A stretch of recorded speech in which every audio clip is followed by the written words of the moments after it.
Hello my beautiful friends. আজকে আর কোনো কাজের ভিডিও শেয়ার করব না। আমার খারাপ মনটাকে কিভাবে ভালো করি সেটাই তোমাদের সাথে শেয়ার করব। এতক্ষণে তোমরা জায়গাটা দেখে নিশ্চয়ই বুঝতেই পেরেছো কোথায় আমি বসে আছি। আমি মায়ের মন্দিরে প্রায় যাই নিজের মন ভালো করতে। সেখানে সারাদিন আমার মায়ের সাথে মায়ের মন্দিরে, আহা কি শান্তি। আর এই গঙ্গার পাড়ে কি মনোরম লাগে সেই মুহূর্তটা। শরীরের ক্লান্তি আর মনের হতাশা সব দূর হয়ে যায়। এই বিশাল গঙ্গার উপর রোদের আলো পড়ে যে চিকচিক চিকচিক করে জলগুলো, সেটা দেখতে এতটা স্নিগ্ধ লাগে কাউকে বলে বোঝানোই যায় না।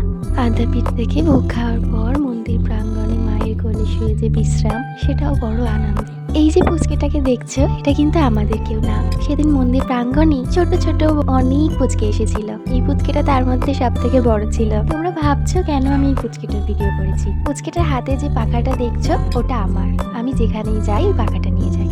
পাখাটা কিনেছিলাম যখন, মনে ভেবেছিলাম কলকা দিয়ে ডিজাইন করব, কিন্তু চারিদিকে এই রেড বর্ডারটা দেওয়ার পর এত সুন্দর লাগছিল সিম্পলের উপর, তাই আমি এভাবেই রেখে দিয়েছিলাম। লাল যেহেতু দ্রুততম রং, তাই প্রত্যেকটা পুচকে দৃষ্টি আকর্ষণ করেছে। আর প্রত্যেকটা পুচকে ছুটে ছুটে এসে আমাদের হাত থেকে পাখাগুলো নিয়ে নিজেরা হাওয়া খাওয়ার চেষ্টা করছিল। এই পুচকের হাওয়া খাওয়াটা দেখে নিজের ছোটবেলাটাকে চোখের সামনে দেখতে পেলাম। মায়ের কোলে শুয়ে শুয়ে ওর ভিডিওটা করেছি, কিন্তু মুখটা তুলিনি, কারণ আমাদের নিজেদের কেউ না।